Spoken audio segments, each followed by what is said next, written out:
Hi, my dear students. I hope you are doing well. So, finally, the official notification of GIPMAT is out, and we are super excited. We might be slightly worried also कि कैसे GIPMAT को crack किया जाए, what should be the right strategy and the approach. So, let's discuss in this quick video how you can ace GIPMAT and get your seats sorted in this particular exam. Let's begin with the discussion. My name is Juhi Narula. तो देखिए JIPMAT is not a difficult exam but to ace it the first thing that you need to understand is that you need to be clear about the exam pattern and structure in fact किसी भी competitive exam को अगर आपको S करना है तो आपको absolute clarity रहनी चाहिए कि एग्जाम का पेपर पैटर्न और स्ट्रक्चर कैसा होता है तो if you take a look at this JIPMAT में 100 क्वेश्चंस पूछे जाते हैं जिसमें क्वांटिटेटिव एप्टीट्यूड से 33 क्वेश्चंस आते हैं लॉजिकल रीजनिंग और डेटा इंटरप्रिटेशन से भी 33 आते हैं और वर्बल एबिलिटी रीडिंग कॉम्प्रिहेंशन से 34 क्वेश्चंस आते हैं तो जो मार्किंग स्कीम रहती है वो +4 for the correct answer and -1 for incorrect रहती है सो अब आप इसके हिसाब से आइडेंटिफाई कर सकते हैं कि हर सेक्शन को ऑलमोस्ट इक्वल वेटेज है तो अगर आपको कोई सेक्शन मुश्किल लगता है तो आप उसको साइड में नहीं रख सकते राइट आपको उस पर भी मेहनत करनी है because almost the distribution is very even the next important thing that you need to do is कि अगर आपको सेक्शन वाइज प्रिपरेशन करनी है तो अगर हम क्वांटिटेटिव एप्टीट्यूड की बात करें तो देखिए 11th 12th का हायर मैथ्स नहीं पूछा जाता 9th 10th के बेसिक फंडामेंटल्स पे अगर आपकी क्लैरिटी है तो आप बहुत अच्छे से क्वेश्चंस को सॉल्व कर सकते हैं of QA in the exam you can work on important topics of arithmetic and algebra so इसमें ratio percentage profit and loss average time and work time speed and distance भी इसमें add कर लीजिए algebra geometry probability and number system इनके questions पूछे जाते हैं सो ये सारे टॉपिक्स हैं अब आपको आइडेंटिफाई करना है कि किस टॉपिक के साथ आपका किस लेवल का कंफर्ट है और जो टॉपिक्स में आप कंफर्टेबल नहीं है तो वहां के आपको बेसिक्स रिवाइज करने हैं so that you are solid with your foundation right एक बार आपको कंसेप्चुअल क्लैरिटी होगी तो फिर आपको एप्लीकेशन में दिक्कत नहीं आएगी सो ensure that you work on a solid foundation तो आप प्रीवियस ईयर के जिपमैट के क्वेश्चंस भी जरूर देखिए इससे आपको एग्जैक्टली डिफिकल्टी लेवल का पता चलता है आप अपनी प्रिपरेशन उसी हिसाब से अलाइन कर सकते हैं next is key speed calculations पे भी काम करिए you should know the right strategies but my suggestion is पहले you should know the effective way उसके बाद आप शॉर्टकट्स और स्ट्रैटेजीज पे जाइए right you should know the ultimate way the main way right the actual way उसी के बाद आप शॉर्ट ट्रिक्स पे काम करें क्योंकि एग्जाम में कई बार क्या होता है शॉर्ट ट्रिक आप मिस कर गए बट अगर आपके पास एक्चुअल लॉजिक है you know what is the right approach की जगह I should use the term the main approach to solve the question then you will be able to figure out the answer right अगर हम logical reasoning और data interpretation की बात करें तो जो टॉपिक्स इन पे आपको फोकस करना है blood relation syllogism coding decoding puzzles arrangements right so DI के टॉपिक्स में tables pie charts line graphs ये सब आपके पढ़े हुए हैं बस अब आपको अप्लाई करके देखना है इनको राइट उसके बाद 2 3 सेट्स LRDI के कोशिश करिए सॉल्व कर सके maybe you can pick the questions from mocks और you know you can pick certain books जहां से आप क्वेश्चंस को उठा सकते हैं राइट बट इंश्योर करिए थोड़ा कंसिस्टेंटली आप इस सेक्शन पे भी काम करें क्योंकि इन पूरे सेट्स को करने में थोड़ा टाइम ज्यादा लगता है कई बार हम उलझ जाते हैं तो जितनी प्रैक्टिस होगी उतने लिए हमारा गेम सॉर्टेड हो जाएगा right coming to the next section of verbal ability and reading comprehension so what do you do here you have to work aggressively on reading comprehension right क्योंकि ये तो crucial ही है तो आपको हम usually भी suggestion देती आई हूँ मैं अगर आप मेरी videos देखते हैं कि आपकी reading strong होनी जरूरी है तो कोशिश करिए आप कुछ newspaper articles पढ़ के on the daily basis अपनी reading को strengthen कर सकें क्योंकि जितना reading पे control रहेगा उतना आप effectively reading comprehension को target कर पाएंगे और not only reading comprehension but para jumbles के questions para summary para completion के क्वेश्चंस में भी ईज रहती है न्यूज़पेपर रीडिंग में आपको नए वर्ड्स मिलते हैं तो आप वोकैबुलरी भी अपनी एनहांस कर रहे हैं जो वोकैब बेस्ड क्वेश्चंस में भी आपको हेल्प करता है राइट ग्रामर और वोकैबुलरी ध्यान रखिएगा कि ग्रामर के क्वेश्चंस में आपको कॉन्सेप्चुअल क्लैरिटी होनी जरूरी है तो एक बहुत अच्छी बुक आती है रेनन मार्टिन हाई स्कूल ग्रामर आप उस बुक को कंसिडर कर सकते हैं एस टी इमाम इज अनदर बुक जहाँ पे आप ग्रामर के कॉन्सेप्ट्स को अच्छे से रिवाइज करें तो पार्ट्स ऑफ स्पीच मैं आपको टॉपिक्स लिख देती हूँ राइट जो सेंटेंस करेक्शन के क्वेश्चंस आते हैं यहाँ पे एक्टिव एंड पैसिव आता है राइट तो एक्टिव पैसिव के मुश्किल सवाल नहीं आते बेसिक एप्लीकेशन आती है उसके अलावा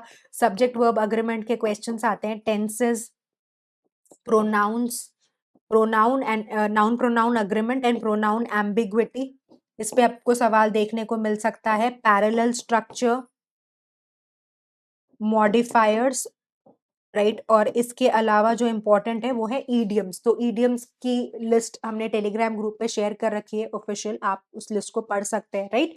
उसके बाद कोशिश करिए कि para jumble, sentence completion, error spotting की आप अग्रेसिव प्रैक्टिस करें, पर इसकी प्रैक्टिस तभी होगी जब आपको फंडामेंटल क्लैरिटी है, आपको कॉन्सेप्ट्स पता है। अदरवाइज अगर आपको नहीं पता सब्जेक्ट वर्ब एग्रीमेंट के रूल्स क्या हैं या अप्रोच कैसे किया जाता है क्वेश्चंस को, तो फिर आपको दिक्कत आएगी, राइट। तो solid practice is very very important. बाकी कोशिश करिए आप मॉक टेस्ट रेगुलरली देते रहे, बिकॉज आप जितने मॉक्स देंगे उतना आपको हेल्प मिलेगी किसमें, अपने वीक एरियाज को आइडेंटिफाई करने में। तो हम बार बार स्टूडेंट्स को कहते हैं कि देखिए किसी भी एग्जाम को एस करने के लिए दो इंपॉर्टेंट पॉइंट्स हैं। एक तो मेरे कॉन्सेप्ट सॉलिड होना जरूरी है, right, which is very very important. जितनी मेरी कॉन्सेप्चुअल क्लैरिटी होगी, जितने मेरे फंडामेंटल स्ट्रांग होंगे, उतना मैं एग्जाम में अच्छा कर पाऊंगी। और दूसरा इंपॉर्टेंट पॉइंट है कि मेरी टेस्ट टेकिंग स्ट्रैटेजी स्ट्रांग हो। तो कई बार क्या होता है कि हमारी टेस्ट टेकिंग स्ट्रैटेजीज अच्छी नहीं रहती है और इस वजह से हम एग्जाम में बढ़िया नहीं परफॉर्म कर पाते। बच्चे कहते हैं कि मैम हमें सारे क्वेश्चंस आते थे, हम प्रेशर में आ गए, हमसे टाइम नहीं हैंडल हुआ, राइट, हमें राइट क्वेश्चंस नहीं पता चले, किसको छोड़ देना चाहिए था, राइट। तो इस तरह के प्रॉब्लम्स आपको आएंगे ही एग्जाम में अगर आप ज्यादा मॉक्स नहीं देंगे। तो मॉक्स क्या करते हैं, हमें एक्वेंट कर देते हैं to the actual exam settings, and that acquaintance और getting familiar, right, that's very very crucial. बहुत इसको हल्के में ले लिया जाता है और बच्चे क्या करते हैं, बहुत डरते हैं मॉक से। तो घबराइए मत, मॉक्स में भी अगर आपका स्कोर नहीं भी आया, पर आपको एटलीस्ट आपकी बॉडी अडेप्ट करेगी उतनी देर बैठने के लिए। कई बार बच्चे एग्जाम में उतनी देर बैठ ही नहीं पाते, उनका कॉन्सेंट्रेशन ही नहीं स्टैब्लिश होता। तो हमारे लिए वो अडेप्टिव होना according to the test environment बहुत ही क्रूशल है, राइट। सो कोशिश करिए कि आप मॉक टेस्ट दें, राइट। इनिशियली आप 2-3 वीकली दे सकते हैं और एग्जाम से पहले 10-15 दिन पहले आप you can do one daily, alternate day is better, and then you follow it with a rigorous analysis, right। तो इसमें important ये है कि जितना आपका strong analysis होगा उतना improvement आएगा। तो मॉक्स की इफेक्टिवनेस तभी है जब उसके बाद एनालिसिस हो रहा हो। अगर मॉक के बाद आप दूसरे मॉक पे जा रहे हैं विदाउट डूइंग द एनालिसिस, तो आप बहुत बड़ी गलती कर रहे हैं। Don't do this mistake, right children, this is the biggest hindrance which stops you improving your scores. तो स्कोर्स क्यों नहीं बढ़ते, बच्चे कहते हैं बड़ी मेहनत कर रहे हैं मैम, बड़ी मेहनत कर रहे हैं, हमारे स्कोर्स ही नहीं आते मैम, हम क्या करें, बढ़ ही नहीं रहा मैम, नीचे गिर गया, कभी एकदम से अचानक से अच्छा स्कोर आ जाता है, कभी फिर नीचे गिर जाता है। तो ऐसी रैंडमनेस क्यों आ रही है, क्योंकि effort is not happening in the right direction. अगर आप अपना मॉक देते हैं उसके बाद आप एनालाइज करते हैं, एनालिसिस में पता चल गया यार पैराजंबल के तो सवाल ही नहीं हो रहे थे सही, तो आपने फिर पैराजंबल्स आइडेंटिफाई कर लिया वीक एरिया, फिर आपने उसकी कोई वीडियो देखी, मैम के लेक्चर्स रिवाइज करे, राइट, एडिशनल क्वेश्चंस प्रैक्टिस करे, तो आप नेक्स्ट टेस्ट में देखेंगे कि पैराजंबल्स इंप्रूव हो गया। तो एक मॉक से दूसरे मॉक के बीच में आपको एक जर्नी कवर करनी है जिसमें एक स्ट्रॉन्ग एनालिसिस होना चाहिए, and you should be able to work on your weak areas. तो इनिशियली हम जो फ्रीक्वेंसी कहते हैं वो कम करने की कहते हैं,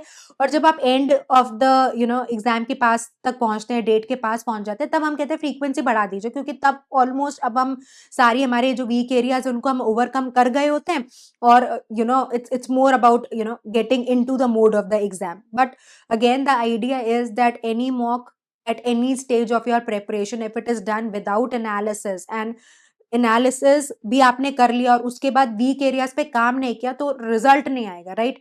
अदरवाइज क्या होगा, सेम गलती आप करते जाओगे। तो हमारे लिए इंपॉर्टेंट क्या है कि आप आइडेंटिफाई करें वीक एरियाज, उन पे काम करें, उन पे इम्प्रूव करें, राइट, एनहांस करें अपने स्ट्रेंथ्स को, अपने वीकनेसेस को ओवरकम करें, so that you are absolutely sorted, right. तो मॉक्स में कोशिश करिए 85-90 प्लस कंसिस्टेंट स्कोर्स आपके आते रहें, right. This is percentage, right, ताकि 85%, 90%, तो अगर एग्जाम में दिन अच्छा नहीं है तो भी आपका काम चल जाए। क्यूए और डीआई के लिए एनसीईआरटी की बुक्स आप यूज कर सकते हो। आर एस अग्रवाल की क्वांटिटेटिव एप्टीट्यूड की बुक आती है, अरुण शर्मा की बुक आप ले सकते हैं। एलआरडीआई के लिए R S Agarwal logical reasoning, Arun Sharma के लिए लॉजिकल रीजनिंग। अगर मैं इंग्लिश की बात करूं, word power made easy by Norman Lewis, बहुत अच्छी बुक है वोकैबुलरी बिल्डिंग के लिए। अभी से भी अगर 1 से 2 सेशंस हर दिन करेंगे तो आपको बहुत हेल्प मिलेगी। इसकी एक डिटेल वीडियो आपको इसी यूट्यूब चैनल पे मिल जाएगी कि इस बुक से कैसे पढ़ाई करनी है। इसको बाइबल कहा जाता है वोकैबुलरी बिल्डिंग के लिए। रेनन मार्टिन, जैसा मैंने आपको ग्रामर के लिए कहा है, आपको रीडिंग इनहांस करनी है तो हिंदू के एडिटोरियल्स पढ़ सकते हैं, प्रीवियस ईयर के क्वेश्चंस करिए, राइट। उसके बाद कोशिश करिए कि आपको एक बुक आती है अरुण शर्मा की, तो आप वो भी यूटिलाइज कर सकते हो। ग्रामर के लिए एक एसटी इमाम भी बहुत अच्छी बुक है। राइट। और एक Pearson guide to IP MAT आती है, बट आईपी मैट का डिफिकल्टी लेवल थोड़ा सा ज़्यादा रहता है जिप मैट से, पर अच्छी बात है अगर आप एडवांस क्वेश्चंस कर रहे हैं आप उसको भी कंसिडर कर सकते हैं, right. So this is how the sources you can utilise. तो जो आपके फाइनल 2 मंथ्स का प्लान रहेगा उसमें पहले महीने में आपको कॉन्सेप्चुअल क्लैरिटी और डेली प्रैक्टिस की काम करना है। तो सेकेंड मंथ रहेगा उसमें पीवाईक्यूज, मॉक टेस्ट और रिविजन पे एम्फेसाइज करना है, ठीक है। So I hope the plan is clear to you. बाकी बहुत इंपॉर्टेंट बात है कि आप जितने पॉजिटिव रहेंगे उतना आप इफेक्टिवली अपने स्कोर्स में भी इम्प्रूवमेंट देखेंगे और लर्निंग भी अच्छी होगी। जितना घबरा के डर के पढ़ाई करेंगे उतना आपको नेगेटिव ही उसका इम्पैक्ट दिखेगा, राइट। तो एक्यूरेसी पे फोकस करिए, अभी टू मेनी क्वेश्चंस पे अटेम्प्ट पे ध्यान नहीं देना। की फॉर्मूलाज, वोकैबुलरी, ग्रामर के रूल्स, इनके आप पॉइंटर्स लिख के रखिए इजी, ताकि आपको जब टाइम मिले आप क्विकली उनको ग्लांस कर सके, रिवाइज कर सके, ठीक है। और एक आपके पास एक सॉलिड स्ट्रैटेजी होनी चाहिए कि आप मॉक्स में कैसे पेपर को अटेम्प्ट करेंगे, दैट्स वेरी वेरी इंपॉर्टेंट। और वो कैसे आएगी, जितने मॉक्स देंगे उतना आप क्लैरिटी लेंगे, उस हर मॉक पहले से बेहतर होना चाहिए, राइट। चाहे इंप्रूवमेंट 1 मार्क का हो but there should be some improvement, right. Score नीचे ना गिरे, इसका आपको जरूर ध्यान रखना है। देयर कैन बी 1 और 2 और सिचुएशन जहाँ पे पेपर ही बहुत एक्सेप्शनली डिफिकल्ट आ गए, मॉक मुश्किल आ गए, बट अदरवाइज कोशिश करिए कि आप इंश्योर करें कि आप धीरे-धीरे ही सही ग्रेजुअल इम्प्रूवमेंट ज़रूर डेमॉन्स्ट्रेट करें, right? So these were few suggestions that you should definitely implement that will enhance your GIPMAT preparation. Our best wishes are there with you. Keep working hard, stay consistent. All the best.